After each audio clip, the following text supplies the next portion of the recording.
Hello student, this is Abhishek here और स्वागत है आपका हमारे चैनल स्टडी क्लास पे। तो स्टूडेंट, जैसा कि आप सभी ने थंबनेल में देख लिया होगा कि इस वीडियो लेक्चर में हम बात करने वाले हैं प्रथम वर्ष का विषय जिसका नाम है प्रोफेशन इंग्लिश। जी हाँ, एमपीडीएलएड का प्रथम वर्ष का विषय जिसका नाम है प्रोफेशन इंग्लिश की इकाई 1 यूनिट 1 जिसका नाम है status of English in India, यानी भारत में अंग्रेजी का दर्जा, यानी भारत में अंग्रेजी को किस दर्जे पर रखा जाता है, क्या उसका महत्व है, वगैरह वगैरह हम सब पढ़ने वाले हैं। पहले ही वार्निंग दे दूं कि प्रथम वर्ष में सबसे महत्वपूर्ण कोई अगर विषय है तो प्रोफेशन इंग्लिश। और बता दूं, सबसे ज्यादा किसी विषय में अगर बच्चे फेल होते हैं तो सबसे ज्यादा वो प्रोफेशनल इंग्लिश विषय ही है। याद रखिए, अगर 100 बच्चे फेल हो तो 100 में से 90 बच्चे प्रोफेशनल इंग्लिश या फिर पेडागोजी ऑफ इंग्लिश में ही फेल हुए हैं। इस बात को जान लीजिएगा। तो इस विषय की महत्वता आप ऐसा ही समझ लीजिए कि कितना महत्वपूर्ण ये विषय होगा। तो हम बात करेंगे एमपीडीएलएड का कोर्स ये प्रथम वर्ष में जिसमें हम प्रोफेशनल इंग्लिश यूनिट 1 जिसका नाम है स्टेटस ऑफ इंग्लिश इंडिया पढ़ने वाले हैं। मैं पहले आपको बता दूं इस वीडियो लेक्चर में आपको क्या क्या मिलेगा बिना आपका समय व्यर्थ कराए, क्योंकि देखो इंपॉर्टेंस में क्या क्या है, मैं उन क्वेश्चन को शामिल करूंगा जो पहले डेट के परीक्षा में पूछे जा चुके हैं। साथ ही साथ उन क्वेश्चन को भी समझेंगे कि अगर क्वेश्चन घुमाकर पूछा और ऐसे पूछा तो उसके उत्तर लिखने कैसे हैं स्टेप बाय स्टेप पॉइंट्स में, ये भी मैं सिखाऊंगा इसमें। साथ ही साथ आने वाले डेट की परीक्षा के लिए कौन से क्वेश्चंस महत्वपूर्ण इंपॉर्टेंट हो सकते हैं उससे भी इसमें शामिल करके मैं बताऊंगा। तो ये सब कुछ आपको मिलेगा इस एक वीडियो में। और प्लस बोनस बात ये कि इस पूरे इकाई पे कितने अंक आवंटित है, इसकी इकाई की अंक योजना और ब्लूप्रिंट क्या है, ये भी मैं वीडियो में बताऊंगा। तो वीडियो बहुत ही महत्वपूर्ण होने वाली है। ये वीडियो देखकर आप अंक हासिल कर सकते हैं परीक्षा में और विषय को बहुत बढ़िया से पढ़ सकते हैं। ध्यान रखिएगा, ऑलरेडी इसके पहले अन्य विषयों की वीडियो हमने बना रखी है, प्लेलिस्ट चेक करेंगे वो भी मिल जाएंगी। और आज हम बात करें प्रोफेशनल इंग्लिश यूनिट 1 जिसका नाम है status of English in India. चलिए आगे बढ़ते हैं, क्या क्या मिलेगा मैंने बता दिया। अब सीधा आ जाएंगे इसके अंक योजना पर, इकाई योजना पर। तो जो स्टेटस ऑफ इंग्लिश इंडिया ये जो विषय है, इसकी जो अंक योजना या ब्लूप्रिंट की बात करें तो इस पूरी इकाई पर यूनिट 1 पर अंक आवंटित है 2। जी हाँ, मात्र 2 अंकों की इकाई है। अब आप सोचेंगे सर 2 ही अंक के लिए क्या पढ़ना, भाई साहब ये पूरा विषय ही 25 अंक का है और इसमें केवल 5 ही इकाई होती हैं और ये सिर्फ 25 अंक का विषय है और पासिंग इसमें 10 से 11 नंबर लगते हैं, लेकिन वो भी लाने के लाले पड़ जाते हैं लोगों को। ध्यान रखिए, हल्के मत लीजिएगा इस विषय को, भले 25 नंबर का लेकिन 3 घंटे का पेपर होता है और बड़ा कठिन होता है, ध्यान लीजिएगा। इसके कारण बता दूं कि ये उस अंग्रेजी की तरह नहीं है जो हमने बचपन में 10वीं और 12वीं में पढ़ी है, उससे पूरा भिन्न है। वो ऐसा नहीं है प्रोफेशनल इंग्लिश, याद रखिएगा, ठीक है। इसलिए थोड़ा डिफिकल्ट जाता है। पर आप अगर इस चैनल से जुड़े हैं और हमारे चैनल पर आए हैं तो आपको 100% प्रोफेशनल इंग्लिश में पास होकर और अच्छा स्कोर करके दिखाएंगे। याद रखिएगा, हमारे चैनल में मोस्ट ऑफ द स्टूडेंट जो आते हैं वो इसी विषय से सेटिस्फाइड होकर जाते हैं कि नहीं, हमने ये इंग्लिश पढ़ा बहुत आसानी से। क्यों? क्योंकि बहुत सारे लोग हिंदी मीडियम से हैं, बहुत सारे लोग की अंग्रेजी कमजोर है और मैक्सिमम लोग बहुत पहले इंग्लिश में कमजोर थे, पढ़ाई नहीं की, बहुत समय से छूट गया है और इस अंग्रेजी को समझने के लिए अलग से एक्सपीरियंस लगता है। तो सब कुछ आपको मिल जाता है हमारे चैनल पर। तो यहां जुड़े हैं तो निश्चिंत रहिए, आप 100% पास होंगे ही बढ़िया नंबर से। तो इसके ब्लूप्रिंट की बात करूं अंक योजना की, तो इस पर जो कुल अंक आवंटित है 2। जी हाँ, इस पर टोटल 2 मार्क्स मिलते हैं, यानी एक प्रश्न आता है, मात्र एक प्रश्न 2 अंकों का, जो कि रहता है हमारा वेरी शॉर्ट, अति लघु उत्तर। याद रखिएगा, वेरी शॉर्ट क्वेश्चन रहता है और 2 मार्क्स के लिए जो लिखना होता है वो हमें 30 वर्ड्स यानी कि 30 शब्द में लिखना होगा। याद रखिएगा, 30 वर्ड्स में उत्तर होना ही चाहिए आपका।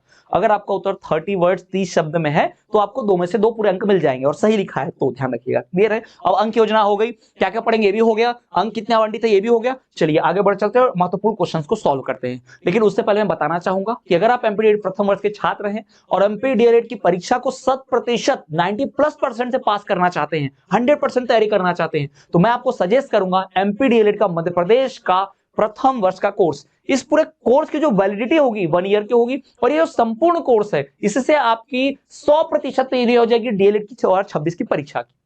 आप इसमें आपको क्या क्या मिलेगा, तो इसमें आपको मिलने वाले हैं भाई नोट्स, इसमें आपको मिलेंगे प्रीवियस ईयर क्वेश्चंस, इसमें आपको मिलेंगे प्रश्न उत्तर। और मजे की बात बता दूं कि इसमें आपको मिलता कैसे कैसे इस एक कोर्स में, मतलब इस एक कोर्स में सारे विषय आ जाएंगे। हर विषय का एक एक इकाई का डिटेल नोट्स, उसी इकाई का शॉर्ट नोट्स, उसी इकाई के एक्सक्लूसिव प्रश्न उत्तर और उसी इकाई के YouTube के सारे video lectures, recorded lectures, marathon lecture और हर इकाई का वस्तुनिष्ठ प्रश्न उत्तर का अलग से वीडियो और पूरी पीडीएफ, ये सब कुछ मिलता है। इवन पहले पूछे गए कई सारे वर्षों के प्रश्न पत्र, पीवाईक्यूज, क्वेश्चन पेपर्स और उनके सॉल्यूशन भी मिलते हैं। ये सब कुछ मिलता है आपको मात्र एक ही कोर्स में। यानी इस एक कोर्स को परचेस करने के बाद आपको मार्केट में कहीं भटकने की जरूरत नहीं है, कोई किताब, कोई बुक, कहीं कुछ नहीं पढ़ना पड़ेगा। 101% तैयारी सिर्फ इसी कोर्स से हो जाएगा। कोर्स परचेस करना बहुत आसान है, इस वीडियो के डिस्क्रिप्शन में हमारे ऐप की लिंक मिलेगी, आपको ऐप डाउनलोड करेंगे और वहां से डायरेक्ट कोर्स परचेस कर लेंगे। कोई कूपन कोड नहीं डालना है क्योंकि इस वक्त चल रहा है 33% का ऑफ। जी हाँ, इस वक्त 33% की छूट चल रही है, तो किसी कूपन कोड की जरूरत नहीं पड़ेगी। बिना कूपन कोड डाले डायरेक्ट कोर्स परचेस कर लेना, 33% छूट मिल जाएगा और आप अपनी तैयारी शुरू कर सकते हो। तो चलिए आगे बढ़ जाते हैं। सबसे महत्वपूर्ण प्रश्न मैं बता दूं कि explain the meaning and nature of the English language. ये प्रश्न पीवाईक्यू है, ये पहले भी डीएलएड की परीक्षाओं में पूछा जा चुका है, याद रखिएगा। ये प्रीवियस ईयर क्वेश्चन है, ये डीएलएड की परीक्षाओं में पूर्व में भी कई बार पूछा जा चुका है, बार बार रिपीट होता है। ये VVIP important, very very important question है, ये भी जान लीजिएगा। अब हम बात करते हैं इस प्रश्न की। पहले सवाल समझो। अक्सर क्या करते हैं लोग, कोई शब्द दिखा सवाल में, डायरेक्ट रट क्या होते हैं वो उत्तर छाप देते हैं। भाई एक शब्द से आप पूरे प्रश्न का अंदाजा नहीं लगा सकते किसका उत्तर पूछा है। तो सवाल क्या है, explain the meaning and nature. पहले मीनिंग यानी अर्थ और उसके बाद नेचर यानी प्रकृति, यानी भाषा होती कैसी है उसके बारे में बताओ। तो यहां पूछा है कि अंग्रेजी भाषा, इंग्लिश लैंग्वेज का आप मीनिंग और nature, explain the meaning and nature of the English language. ठीक है, तो हम इसको दो टुकड़े में जवाब भी देंगे। पहले तो हम इसका मीनिंग बता देंगे, अंग्रेजी भाषा किसी भाषा का अर्थ क्या होता है। तो किसी भाषा को हम इस्तेमाल क्यों करते हैं, ताकि बातचीत कर सके, कम्युनिकेशन कर सके, संप्रेषण कर सके। तो language is the medium of communication, पहली बात। यानी जो लैंग्वेज होती है, जो भाषा होती है, it is the medium of method of communication, यानी संप्रेषण करने का, बातचीत करने का माध्यम क्या है, भाषा। ये भाषा का मीनिंग हो गया। भाषा क्या है, तो भाषा से हम संप्रेषण करते, बातचीत करते हैं, मीनिंग हो गया, पहला हो गया, पहला प्रॉब्लम सॉल्व हो गया। फिर दूसरा जो पार्ट है उसमें कि नेचर भी बताओ लैंग्वेज का, है ना, भाषा का नेचर भी कैसा होता है। तो देखिए भाषा जो है ना, ये मानव सभ्यता की सबसे बड़ी ग्रेटेस्ट अचीवमेंट है जो हमें जानवरों से अलग करती है। It is the greatest achievement that distinguish us from animals.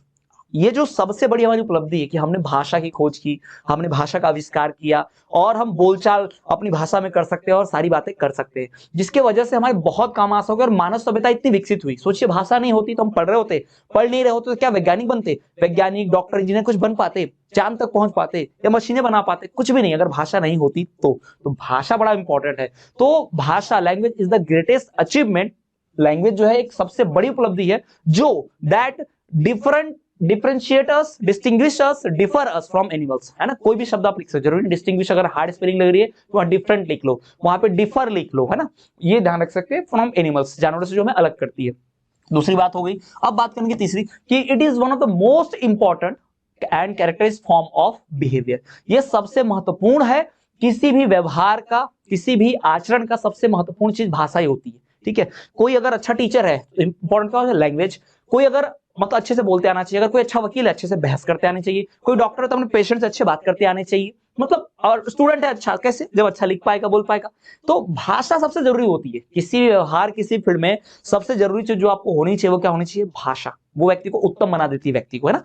तो ये समझ में आ गया नेचर और मीनिंग क्या है लैंग्वेज का, इंग्लिश लैंग्वेज का। पहला प्रश्न सॉल्व। अब आते हैं दूसरे प्रश्न की ओर। दूसरा प्रश्न भी पीवाईक्यू है, ये भी प्रीवियस ईयर क्वेश्चन है। यहां भाषा का मीनिंग पूछा गया, मीनिंग ऑफ लैंग्वेज। ठीक है, तो अगर आपको अलग से पूछ दे तब भी याद रखिएगा कि हमें 2 मार्क्स का प्रश्न यहां से आता है, वेरी शॉर्ट, अति लघु उत्तरीय, और वो 30 वर्ड्स में 30 शब्दों में लिखना होता है। तो शब्द सीमा पर ध्यान जरूर देना है। कुछ लोग पेज भर के आ जाते हैं कि पेज भरने से, सिर्फ पेज भरने से नंबर मिलता तो परीक्षा में शब्द सीमा क्यों दी रहती। अगर पेज भरना ही मकसद होता तो भाई पहले से लिख देते, आपको जितना आता उतना लिख दीजिए, सारे पेज भर दीजिए, पेज भरने तक लिखिए, है ना। शब्द सीमा इसलिए दी जाती है, अंक बराबर कोई क्वेश्चन 2 मार्क्स का, कोई 5 नंबर का इसलिए दिया गया है क्योंकि उसमें सीमा है, उसमें एक लिमिट में जवाब देना है। देखो जवाब देना अलग बात है और एकदम सीमित शब्द और सीमित समय में जवाब देना अलग बात होती है। तो हमें क्या करना होता है, उस हिसाब से जवाब देना होता है। क्लियर है, ये जरूर ध्यान रखिएगा। चलिए तो बात कर लेते हैं मीनिंग ऑफ लैंग्वेज की, भाषा का अर्थ क्या होता है, लैंग्वेज का मीनिंग क्या होता है। तो ये जो लैंग्वेज शब्द है ना, ये जो लैंग्वेज जो शब्द आपको दिखाई रहा है, ये लिंगुआ शब्द से लिया गया है। लिंगुआ जो कि एक लैटिन वर्ड है। ठीक है, language word is derived from Latin word lingua. ठीक है, लिंगुआ से जो शब्द निकला है क्या, लैंग्वेज। अब लैंग्वेज अंग्रेजी शब्द है लेकिन ये लिया गया कौन सी भाषा से, लैटिन भाषा से। लैटिन भाषा में क्या बोलते थे, लिंगुआ, और इंग्लिश में क्या बोलते हैं, लैंग्वेज। ठीक है, तो the word language is derived from lingua word which is from Latin, which means इसका मतलब क्या होता है, टंग, यानी कि जीभ। तो लिंगुआ शब्द को लैटिन भाषा में टंग बोलते हैं और अंग्रेजी में वहां से निकला है, टंग से बोली जाती है भाषा, है ना, वहीं से इस तरीके को निकाला गया और लैंग्वेज शब्द बनाया गया। अब लैंग्वेज करता क्या है भाई, लैंग्वेज हम एक्सप्रेस कर सकते हैं, एक्सप्रेसिव फंक्शन। लैंग्वेज हम इंफॉर्मेशन दे सकते हैं, इंफॉर्मेटिव फंक्शन, लैंग्वेज से हम ऑर्डर दे सकते हैं डायरेक्टिव फंक्शन। तो लैंग्वेज जो है हमें अपने विचारों भावनाओं को प्रदर्शित करने का काम करता है, हम अपने आइडियाज शेयर कर सकते हैं, लैंग्वेज से हम किसी को निर्देश दे सकते हैं, ठीक है। तो ये सब आप लिख सकते हो, language means expression of emotion और मेंटल कॉन्सेप्ट। हमारे दिमाग में क्या चल रहा है, कौन सा आइडिया है, कौन सी बात है, ये सब अगर समझाना है किस माध्यम से, भाषा के माध्यम से। भाषा एक माध्यम है सूचना देने का, भाषा एक माध्यम है अपने भावनाओं को प्रकट करने का। अब तो समझ में आएगा लैंग्वेज क्या होती है, डेफिनेशन लिख लोगे, क्लियर है। चलिए आगे बढ़ जाते हैं। अगला हमारा प्रश्न है, what are the functions of English language, अंग्रेजी भाषा के कार्य क्या है, फंक्शंस क्या है। देखो अंग्रेजी भाषा मुख्यतः, वैसे तो कई सारे फंक्शन है भाषा के, ठीक है, पर मुख्यतः भाषा के तीन फंक्शन, तीन कार्य होते हैं। पहला इंफॉर्मेशन देने का काम, द इंफॉर्मेटिव फंक्शन। दूसरा द एक्सप्रेसिव फंक्शन, यानी एक्सप्रेस करने का, प्रदर्शित करने का फंक्शन। तीसरा द डायरेक्टिव फंक्शन, यानी कि डायरेक्ट करने का, यानी निर्देश देने का फंक्शन, ठीक है। ये तीन तरह के मुख्य कार्य कौन करती है, भाषा। किसी भाषा के तीन मुख्य कार्य होते हैं। अब आपको पता है कि 2 मार्क्स का क्वेश्चन यहां से आता है, यानी 30 शब्द में लिखना है, तो सिर्फ ये informative function, expressive function, directive function सिर्फ नाम लिखने से होगा क्या, नहीं। नाम लिख के उसमें डैश देके थ्योरी भी तो लिखनी पड़ेगी 1-2 लाइन की, ताकि पूरे नंबर मिल सके, क्योंकि 30 शब्द भी तो कंप्लीट करने हैं ना, इसे ध्यान रखिएगा। तो इंफॉर्मेटिव फंक्शन लिखेंगे, देखो ये तो रट लोगे आसानी से, इंफॉर्मेटिव फंक्शन, फिर एक्सप्रेसिव फंक्शन, फिर डायरेक्टिव फंक्शन, ये तो आसान है। अब आपको इंफॉर्मेटिव अगर फंक्शन याद है ये पॉइंट, तो उसमें आप लिख सकते हो थ्योरी। लैंग्वेज क्या करती है, इट प्रोवाइड्स इंफॉर्मेशन, ठीक है। One of the important function of language is giving information, provide information. लिख दिया थ्योरी 1 लाइन की, हो गया, आगे बढ़ जाओ। जरूरी नहीं है कि जो लिखा है एकदम A to Z वैसा लिखना है, जरूरी नहीं कि जो A to Z सिखाएगा वही लिखना है, भाई अपने शब्दों का प्रयोग करते हुए दिमाग लगा के कुछ इंपॉर्टेंट कीवर्ड होना चाहिए और उससे लिख दो तो नंबर मिल जाते हैं। लिखने का तरीका सही होना चाहिए। दूसरा द एक्सप्रेसिव फंक्शन, इसमें भी लिख देंगे language is used to express our ideas, emotions, feelings etcetera. भाषा का इस्तेमाल करते हैं हम अपनी भाषाएं, अपनी भावनाएं, अपनी आइडियाज को, अपने विचारों को, अपने भावनाओं को प्रदर्शित करने के लिए, एक्सप्रेस करने के लिए। क्लियर हो गया, थ्योरी लिख दिया आपने, आगे बढ़ जाएंगे। तीसरा है डायरेक्टिव फंक्शन। लैंग्वेज जो है वो सबसे इंपॉर्टेंट फंक्शन में से एक है डायरेक्टिव, यानी हम डायरेक्शन दे सकते हैं, निर्देश दे सकते हैं कि ऐसा करो वैसा मत करो, ऐसा पढ़ो वैसे मत पढ़ो। तो language is used to give directions, है ना। लैंग्वेज जो है इंपॉर्टेंट फंक्शन एक है कि वो डायरेक्शन देती है, उससे कुछ हरकत होती है, एक्शन होती है। उदाहरण के तौर पर मैं आपको बोलूंगा ऐसे पढ़ना है, तो मैंने क्या किया, आपको डायरेक्शन दिया। पर ये डायरेक्शन मैंने कैसे दिया, किस माध्यम से दिया, मैंने डायरेक्शन आपको भाषा के माध्यम से दिया। क्लियर है, समझ में आ गया, ओके। चलिए तो ये 3 फंक्शन आपको क्लियर हो गए। ये भाषा का क्या है, 3 फंक्शन है, एक्सप्रेसिव फंक्शन, इंफॉर्मेटिव फंक्शन और डायरेक्टिव फंक्शन। चलिए अब आगे बढ़ते हैं अगले प्रश्न की ओर। तो अगला जो हमारा प्रश्न है उसको ध्यान में देखिएगा। सवाल पूछा है, what are specific aims of teaching English, अंग्रेजी पढ़ाने के मुख्य उद्देश्य क्या होते हैं, लक्ष्य क्या होता है, ठीक है। ये पीवाईक्यू क्वेश्चन है, प्रीवियस ईयर क्वेश्चन है, पहले पूछा जा चुका है बहुत बार। साथ ही साथ ये गेस क्वेश्चन है मेरी तरफ से, यानी कि इस बार की डेट की परीक्षा के लिए ये बहुत ज्यादा चांस है कि ये प्रश्न फिर से दोहराया जाएगा, पूछा जाएगा, ठीक है। तो what are the specific aims of teaching English, अंग्रेजी पढ़ाने की जो मुख्य, जो कह सकते हो आप लक्ष्य होता है, मेन स्पेसिफिक जो एम है वो क्या है। तो देखो किसी भी भाषा को पढ़ाने का मकसद क्या होता है कि इस भाषा को आप बोल पाओ, उस भाषा को आप लिख पाओ, अगर कोई बोले तो सुन पाओ, समझ पाओ, साथ ही साथ तुम खुद भी बोल पाओ। समझ रहे हैं ना क्या बोल रहा हूं, यानी बोलना, सुनना, पढ़ना, लिखना। तो किसी भाषा के 4 मुख्य कार्य होते हैं, मतलब मुख्य कार्य मतलब मुख्य मकसद होता है उसका। मैं कोई भाषा सिखा रहा हूं, आपने कोई भाषा आज तक पढ़ी होगी अपनी मातृभाषा के अलावा कोई दूसरी भाषा, तो उस भाषा को आपने सिर्फ इसलिए पढ़ा होगा क्योंकि उस भाषा से आपको भाई बोलना, सुनना, समझना, पढ़ना, लिखना आ जाए। क्लियर। तो किसी भाषा का स्पेसिफिक एम क्या होता है, तो पहले आपको अगर ऐसा सवाल पूछे specific aims of teaching English क्या है, तो आप थोड़ी लिख देंगे there are many aims of teaching English, तो but there are 4 specific aims of teaching English which are as follows which are given below. ऐसे 2-3 लाइन की थ्योरी लिखो ना। We can say that the following 4 aims of English teaching India are based on, यानी भारत में कोई भी English भाषा अगर पढ़ाते हैं, कोई भाषा पढ़ाते हैं, इंग्लिश भाषा पढ़ाते हैं, उसके 4 मुख्य मकसद होते हैं, 4 चीजों पर आधार होता है वो भाषा को पढ़ाने का। पहला क्या, पहला है टू अंडरस्टैंड रिटन इंग्लिश, लिखी हुई अंग्रेजी पढ़ पाए, ठीक है। दूसरा टू अंडरस्टैंड स्पोकन इंग्लिश, बोली गई अंग्रेजी को पढ़ पाए, यानी लिखा हुआ पढ़ना आना चाहिए, कोई बोल रहा है तो सुन के अपने को भी समझ में आना चाहिए। तीसरा टू स्पीक करेक्ट इंग्लिश, हम ढंग से सही भाषा बोल भी पाए, ठीक है। और टू राइट करेक्ट इंग्लिश, और सही से लिख भी पाए। यानी कि आप देखोगे यहाँ पर रिटर्न, स्पोकन, फिर उसके बाद स्पोकन, और उसके बाद फिर यहाँ पर देखोगे करेक्ट, राइट लिखना, है ना। यहाँ देखोगे पहले तो समझना, अंडरस्टैंड मतलब क्या हो गया भाई, समझना, पहले तुम्हें समझना आना चाहिए। फिर भाई आप देखोगे और क्या लिखित रूप में है ना, लेखन के रूप में, फिर स्पोकन यानी बोले गए के रूप में, फिर उसके बाद भाई कोई बोलना भी आना चाहिए आपको और साथ साथ लिखना भी आना चाहिए, बोलना लिखना पढ़ना सुनना इतना तो आपको आना चाहिए किसी भाषा के 4, ठीक है। तो ये 4 स्पेसिफिक एम्स है किसी भी लैंग्वेज के, और ये अंग्रेजी भाषा के भी एम है, किसी भी लैंग्वेज के बोल दिया मतलब अंग्रेजी भाषा के भी यही मकसद यही एम रहने वाले हैं। क्लियर है? चलिए बढ़ते अगले प्रश्न की ओर। अब आते हैं कि अंग्रेजी की क्या गुण होते हैं, क्या खासियतें होते हैं, ठीक है। ये आपका प्रीवियस ईयर क्वेश्चन है, रह चुका है, पहले पीरियड की परीक्षाओं में बहुत बार पूछा जा चुका है, ध्यान रखेंगे, ठीक है। तो ये क्वेश्चन है मेन कैरेक्टरिस्टिक्स ऑफ इंग्लिश, यानी अंग्रेजी भाषा के मुख्य कैरेक्टरिस्टिक्स यानी उसके गुण बताइए।